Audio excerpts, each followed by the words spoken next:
Derbies are emotional, they are chaotic, they are unpredictable, but Arsenal didn't play this like a derby. They played it like a team that expects to win the league. Tottenham won, Arsenal 4. This wasn't luck, this was control.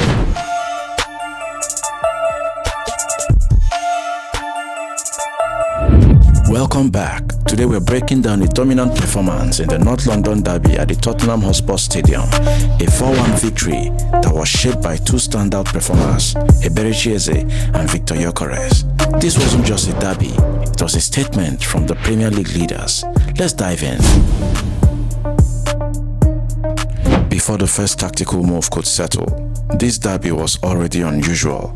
The match was halted twice due to technical issues with referee communication, disrupting rhythm and forcing players to reset mentally.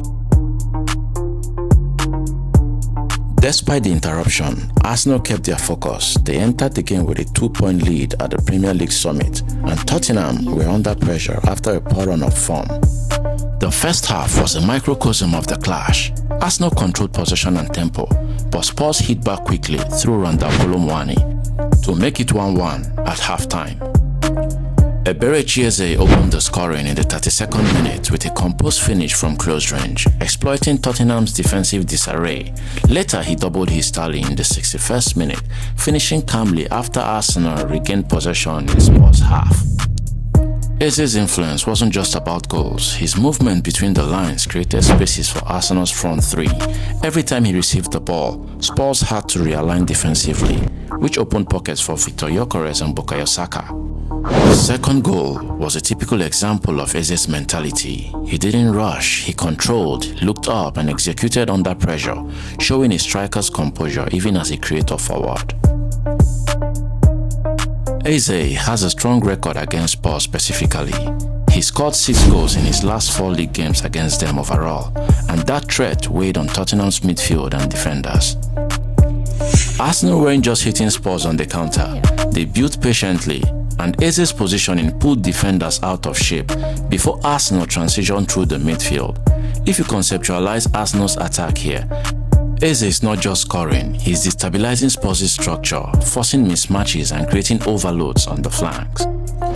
Gyökeres put Arsenal back ahead immediately after halftime with a well-struck effort from outside the box. A goal that was as much about his movement as about his finishing. He later completed the scoring in stoppage time, showing a striker's instinct to stay involved even when the result was already clear. Gyökeres' first second-half goal came from a perfect timing. He arrived at the edge of the box just as possession was recycled through the midfield, catching Spurs' defensive line dragging deeper. Viktor Gyökeres doesn't rely on pace. His strike showed calculated body shape and weight of shot. He struck it cleanly across the keeper. That's top-level number 9 execution. Once Arsenal took the lead again, Gyökeres managed his workload intelligently, dropping into pockets, linking plays and dragging defenders wide before finishing in stoppage time. That's a sign of a forward who understands game states, not just how to score. If you look closely at his second goal, it's not a one-off hustle. It's about anticipation and instinct, trait that most elite Premier League forwards have. After Spurs equalized in the first half, Arsenal's response was direct. Their transition play was quick and purposeful, with Eze initiating many attacks. Viktor Gyökeres' runs gave Arsenal vertical depth, while Eze and Saka supplied width and creativity. Tottenham briefly responded through initiative and putting pressure on the ball after going 1-1. But they were structurally inconsistent and lacked the coherent pressing triggers needed to disrupt Arsenal's ball progression. This emphatic performance wasn't a fluke. For Arsenal, Eze and Gyökeres have become reliable match winners in big games, especially against Spurs, and that psychological edge now adds to their title push. For Tottenham, this result compounds their struggles to find tactical balance under a new manager, especially when elite creative players like Eze are dictating tempo and flow. Eze gave Arsenal the spark, intelligent, unpredictable and lethal, while Gyökeres was cold in front of the box, clinical when it mattered most.